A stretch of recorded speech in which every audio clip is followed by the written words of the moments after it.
Hello students, good morning. So dear students, in this video we are going to study chapter 5 Jai Vigyan Ki, and this is standard 6 subject Hindi. In the previous video we have learned the explanation of this chapter Jai Vigyan Ki, and today we are going to do some exercises of it, some question answer of it, and some other exercises also. So let's start. Jai Vigyan Ki. Here you can see some शब्दार्थ. आपको यहाँ पे कुछ शब्दार्थ दिखाई देंगे. ये आपको अपनी नोटबुक में लिखने हैं. सिलसिला, उसका मीनिंग होता है क्रम. विलासिता यानी कि सुख भोग. उपकरण यानी कि साधन. अनुसंधान यानी कि खोज. अधर यानी कि होठ. खुशहाली यानी कि आनंद खुशी. दूनी यानी कि दो गुनी डबल हो जाना. शान यानी कि शोभा प्रतिष्ठा आपकी मान.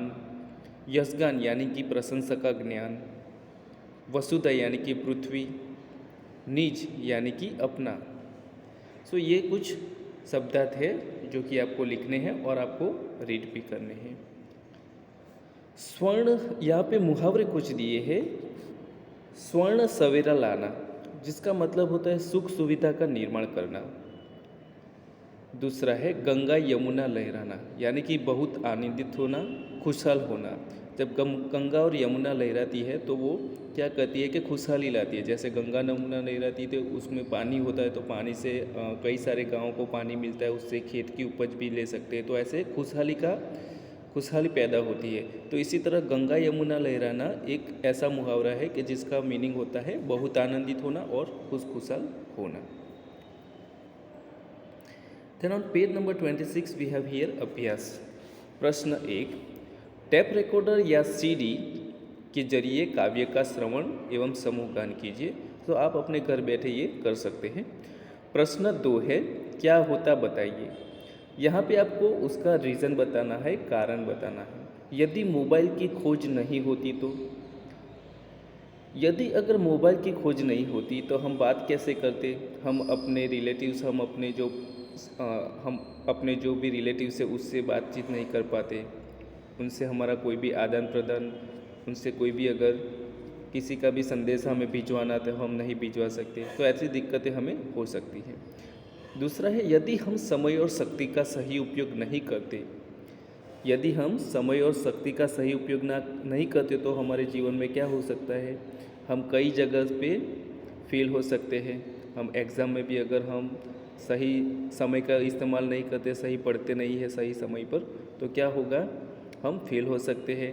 हमारा समय का बहुत सारा व्यय हो सकता है और जो हमारी शक्ति है यानी कि भगवान ने जो हमें ताकत दी है वो भी व्यर्थ हो जाएंगी.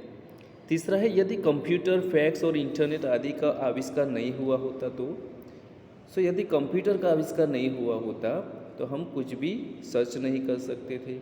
कुछ भी अगर हमें कंप्यूटर में टाइप करना हो तो आज हम टाइप करते हैं, लेकिन अगर कंप्यूटर नहीं होता तो हम बहुत सारे ऐसे काम हैं जो कंप्यूटर पर करते हैं. बैंकिंग में भी कंप्यूटर यूज़ होता है, स्कूल में भी यूज़ होता है. तो हर जगह थोड़ी दिक्कत का सामना करना पड़ता है. फैक्स अगर नहीं होता तो हम अपने मैसेज जो है वो किसी को भेज नहीं सकते. अगर इंटरनेट नहीं होता तो हम कुछ भी सर्च करना है, अगर किसी भी वर्ल्ड के कोई भी एरिया के बारे में हमें सर्च करना है कोई भी विस्तार से, और कोई भी जो पर्सन कोई भी होता है, किसी भी वस्तु के बारे में अगर हमें जानना है तो हम नहीं कर सकते. हम ऑनलाइन ट्रांजैक्शन नहीं कर सकते अगर हमारे पास इंटरनेट नहीं होता तो. हम कुछ भी अगर आज के ज़माने में हम देखें तो बहुत सारी ऐसी चीज़ वस्तुएं जो हम घर बैठे मंगवा सकते हैं. अगर इंटरनेट की सुविधा नहीं होती तो हम वो कुछ घर बैठे नहीं मंगवा सकते. ऐसे बहुत सारे प्रॉब्लम्स हमें आते. तो बच्चों आपको ये सब सारे रीज़न यहाँ पे देखना है, लिखना है कि अगर ये नहीं होता तो क्या हो सकता है. अगर आप अपने हिसाब से भी यहाँ पे लिख सकते हो. प्रश्न 3. दिए गए उदाहरण के अनुसार समान प्रास वाले शब्दों की रचना कीजिए. यहाँ पे प्रास का मीनिंग होता है कि जो हम जब भी किसी भी शब्द को बोलते हैं तो उसका जो साउंड होता है वो सिमिलर होता है, जिसको बोलते हैं प्रास. यानी कि यहाँ पे एक उदाहरण के तौर पे दिया गया है लिखावट. उसका होता है रुकावट और सजावट. जो आप लास्ट में अगर सुने तो वट वट वट ऐसा सुनाई देता है, ये साउंड करता है. तो ऐसे ही हमें कुछ यहाँ पे दिए गए हैं 4 शब्द, उसका हमें प्रास के अनुसार शब्दों की रचना करना है। तो यहाँ पे नौकरानी है तो देवरानी, सेठानी, जेठानी ऐसे शब्द का आप प्रयोग कर सकते हैं। आर्थिक है तो आर्थिक का धार्मिक, सामाजिक, तार्किक ऐसे शब्द आप बना सकते हो, आर्थिक। नायिका है सो नायिका का गायिका, सेविका, लेखिका ऐसे शब्द बना सकते हो। देन चुनाव है तो चुनाव का चढ़ाव, पड़ाव, तनाव ऐसे शब्द बना सकते हो। ऐसे शब्द बनाने के जिसका प्रास यहाँ पे सिमिलर हो। देन नेक्स्ट वी हैव निम्नलिखित प्रश्नों के उत्तर लिखिए।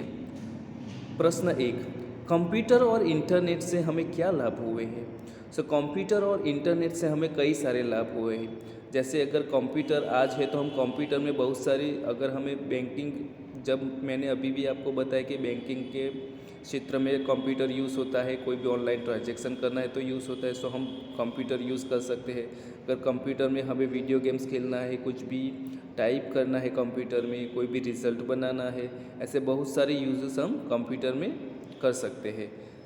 अगर इंटरनेट की बात करें तो इंटरनेट का, जब हमारे पास इंटरनेट होता है तो हम इंटरनेट से बहुत सारे काम कर सकते हैं। जैसे ऑनलाइन कुछ मंगवा सकते हैं, इंटरनेट से कुछ भी सर्च कर सकते हैं। इंटरनेट से हो तो अगर हम दुनिया के किसी भी विस्तार के बारे में जान सकते हैं, किसी के साथ ऑनलाइन बातचीत कर सकते हैं, चैटिंग कर सकते हैं, तो ये सभी हम कर सकते हैं। समय और शक्ति की बचत कैसे होती है? सो आज के ज़माने में कंप्यूटर और कई सारे ऐसे जो उपकरण का आविष्कार हुआ है, तो उस उपकरण के प्रयोग से हम समय और शक्ति की बचत कर सकते हैं। किन उपकरणों के माध्यम से संदेशा व्यवहार हो सकता है? तो आज के ज़माने में हम देखें तो टेलीफोन, मोबाइल, फैक्स जैसे उपकरणों के माध्यम से हम संदेशा व्यवहार कर सकते हैं। हम धरती पर सुख सुविधाएं कैसे निर्माण करेंगे? सो उसका आंसर हो सकता है, हम विज्ञान के नए नए उपकरणों का सही उपयोग कर धरती पर सुख और सुविधाओं का निर्माण कर सकते हैं। क्या करने से हमें दुनिया में यश? प्रश्न 5, क्या करने से हम दुनिया में यश पा सकते हैं? सो उसका आंसर होगा कि हमारे समाज में जो भी पिछड़ेपन के लोग हैं, यानी कि जो भी बहुत ही खुशहाल नहीं है, जिनके जीवन में दुख ज़्यादा है, गरीबाई है, ऐसे लोगों को हम अपने साथ आगे बढ़ने का एक मौका दें तो हम दुनिया में यश पा सकते हैं। छठा प्रश्न है, तुम्हें विज्ञान का कौन सा आविष्कार सबसे अच्छा लगता है, क्यों? सो स्टूडेंट्स, ये जो है प्रश्न वो आपको अपनी तरह से लिखना है। देन प्रश्न 2, निम्नलिखित काव्य पंक्तियों का भावार्थ स्पष्ट कीजिए। 1, कंप्यूटर की क्रांति आ गई, इंटरनेट की परछाई, अदर अदर पर खुशहाली की गंगा यमुना लहराई, बच्चे नई सदी के बोले दूनी अपनी शान की। जय जवान की, जय किसान की, जय हो जय विज्ञान की। So in the first video I explain it. The first video में ही मैंने बहुत सारे ये एक्सप्लेन किया है, फिर भी कर रहा हूँ। सो कंप्यूटर की क्रांति आ गई, इसका मीनिंग होता है कि जब कंप्यूटर की क्रांति यानी कि कंप्यूटर का आविष्कार हुआ तो इंटरनेट की भी उसके साथ सुविधा हमें आजकल मिलने लगी है। सो इंटरनेट और कंप्यूटर दोनों की जुड़ान से हम बहुत सारी जो हमारे काम है उसको हम बहुत ही अच्छी तरह से कर सकते हैं। अदर अदर पर खुशहाली यानी कि बहुत चारों तरफ हम खुशहाली ही देख सकते हैं। गंगा यमुना लहराई यानी कि गंगा यमुना लहराना यानी कि खुशहाली का सर्जन होना। बच्चे नई सदी के बोले दूनी अपनी शान की, यानी कि जो आज के बच्चे हैं वो बोले दूनी अपनी शान की, यानी कि अपना जो ये जनरेशन है उसका जो काम उसको खुशी जो है वो दुगनी हो गई है। जय जवान की, जय किसान की, जय हो जय विज्ञान की। दूसरा है, चले समय के साथ तभी तो दुनिया में यश पाएंगे, इस वसुधा पर स्वर्ण सवेरा निज प्रयास से लाएंगे, फिर करनी शुरुआत सभी को मानवता के ज्ञान की। चले समय के साथ तभी तो दुनिया में यश पाएंगे, यानी कि हमें कुछ भी करना है तो समय के साथ चलना है। अगर परिवर्तन होता है तो हमें परिवर्तन को हमें स्वीकार करना ही पड़ेगा, उसके साथ चलना ही पड़ेगा। इस वसुधा पर स्वर्ण सवेरा लाना है, यानी कि खुशहाली का सर्जन करना है, तो हम अपने आप से ही कर सकते हैं, अपने निज प्रयास से ही हम कर सकते हैं। दूसरों के भरोसे पर बैठने से अच्छा है कि हम अपने आप प्रयास करें। फिर करनी शुरुआत सभी को मानवता के ज्ञान की, और अपने आविष्कारों से, अपने नए नए आविष्कारों से हम मानवता के ज्ञान की शुरुआत करनी है, यानी कि हर तरफ खुशहाली का सर्जन करना है। जय जवान की, जय किसान की, जय हो जय विज्ञान की। देन प्रश्न 3 वी हैव हियर, निम्नलिखित शब्दों का वाक्य में प्रयोग कीजिए।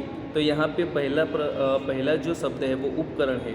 सो उसका वाक्य में आप अपनी तरफ से भी सभी का प्रयोग कर सकते हैं, अदरवाइज ऐसे भी आप प्रयोग कर सकते हैं। आजकल बहुत सारे वैज्ञानिक उपकरणों का आविष्कार हुआ है। दूसरा है मोबाइल, तो मेरे भाई ने मुझे नया मोबाइल ला कर दिया। तीसरा है कंप्यूटर, मैं हर रोज़ कंप्यूटर पे ऑनलाइन वीडियो देखता हूँ। चौथा है क्रांति, क्रांति यानी कि जो आविष्कार होते हैं उससे जो क्रांति आती है। तो हम अगर इसको वाक्य में प्रयोग करें तो बिजली के आविष्कार से हमारे जीवन में क्रांति आ गई है। और पांचवा है खुशहाली, तो नई गाड़ी आने पर घर में खुशहाली छा गई, ऐसे आप वाक्य का प्रयोग कर सकते हैं। देन प्रश्न 4 यू कैन सी हियर, और ये प्रश्न 4 में आपको कुछ चित्र दिए गए हैं। इस चित्र को देखकर आपको वाक्य बनाने हैं। तो यहाँ पे जो फर्स्ट पिक्चर आपको दिख रहा है उसमें एक लड़का पढ़ रहा है, आप ऐसे लिख सकते हो लड़का पढ़ रहा है। दूसरा चित्र है उसमें मोर नाच रहा है। जो तीसरा है लड़की दौड़ रही है। फोर्थ पिक्चर लड़का पानी पी रहा है। फिफ्थ पिक्चर में है लड़का स्नान कर रहा है। जो छठा पिक्चर है उसमें लड़का केले का छिलका कूड़ेदान में डाल रहा है। सातवां पिक्चर है उसमें एक लड़का क्रिकेट खेल रहा है। आठवें में धोबी कपड़े धो रहा है। नौवें पिक्चर में लड़का बीमार लड़के को पहिए वाली कुर्सी पर बिठाकर ले जा रहा है। जो दूसरा पिक्चर है उसमें एक बालक सो रहा है। नेक्स्ट पिक्चर में एक फेरी वाला साग सब्जी बेचने जा रहा है। और जो लास्ट पिक्चर है आप उसमें देख सकते हो कि एक लड़का है जो पौधे को पानी दे रहा है। सो डियर स्टूडेंट, ऐसे आप ये सभी एक्सरसाइज आपको अपनी नोटबुक में लिखना है, then you can have to submit it me. So dear students, here we have finished our 5th chapter जब विज्ञान की। In the next chapter, first of all you have to finish these exercises and write in your notebook, and then you can submit it me in Google Classroom. In the next period we shall learn something more in our Hindi. Till then, goodbye.